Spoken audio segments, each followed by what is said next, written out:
Pelayanan kesehatan bagi peserta program Jaminan Kesehatan Nasional seharusnya memberikan kepastian bahwa setiap peserta memperoleh haknya sesuai ketentuan yang berlaku. Namun, bagaimana jika seorang pasien peserta Kartu Indonesia Sehat justru diminta menebus obat menggunakan biaya pribadi saat menjalani layanan yang diklaim dijamin oleh JKN? Peristiwa inilah yang kini menjadi perhatian masyarakat Kota Bekasi. Dugaan pembebanan biaya obat terhadap pasien hemodialisis rawat jalan di RSUD Casbulah Abdul Majid memunculkan pertanyaan mengenai transparansi pelayanan kesehatan, implementasi ketentuan JKN, serta kepastian hak peserta dalam memperoleh pelayanan yang dijamin negara. Peristiwa tersebut dialami Tanih, 56 tahun, warga Rawalumbu, Kota Bekasi, yang menjalani perawatan hemodialisis menggunakan jaminan Kartu Indonesia Sehat dengan surat rujukan resmi dari fasilitas kesehatan tingkat pertama.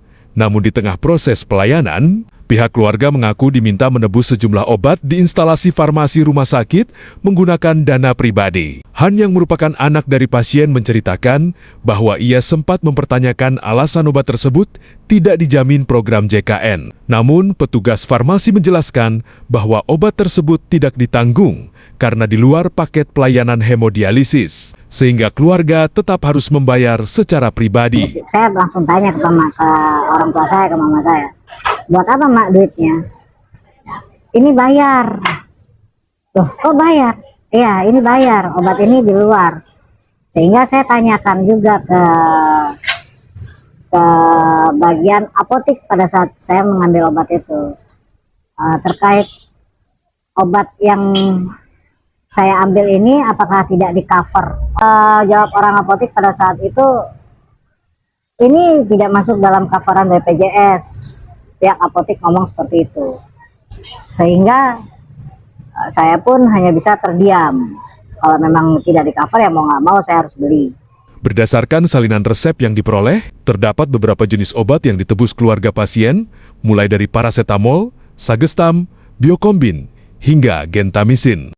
Menanggapi persoalan ini, Wakil Direktur Pelayanan Medis RSUD Casbulah Abdul Majid Kota Bekasi, Sudirman menyatakan rumah sakit masih melakukan penelusuran terhadap kronologi pelayanan yang diterima pasien. Menurutnya, secara prinsip, peserta JKN yang datang dengan prosedur rujukan yang benar berhak memperoleh pelayanan yang dijamin. Namun pihak rumah sakit masih harus memastikan konteks medis serta administrasi pembiayaan dalam persoalan tersebut.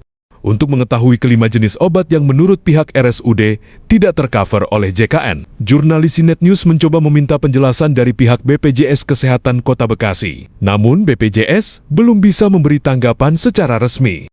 Publik kini menantikan hasil penelusuran RSUD Casbulah Abdul Majid Kota Bekasi serta tanggapan resmi BPJS Kesehatan untuk memastikan apakah pembebanan biaya obat tersebut telah sesuai dengan ketentuan program JKN. Kejelasan atas persoalan ini dinilai penting agar tidak menimbulkan keraguan masyarakat terhadap pelayanan kesehatan dan mencegah terulangnya kasus serupa di kemudian hari.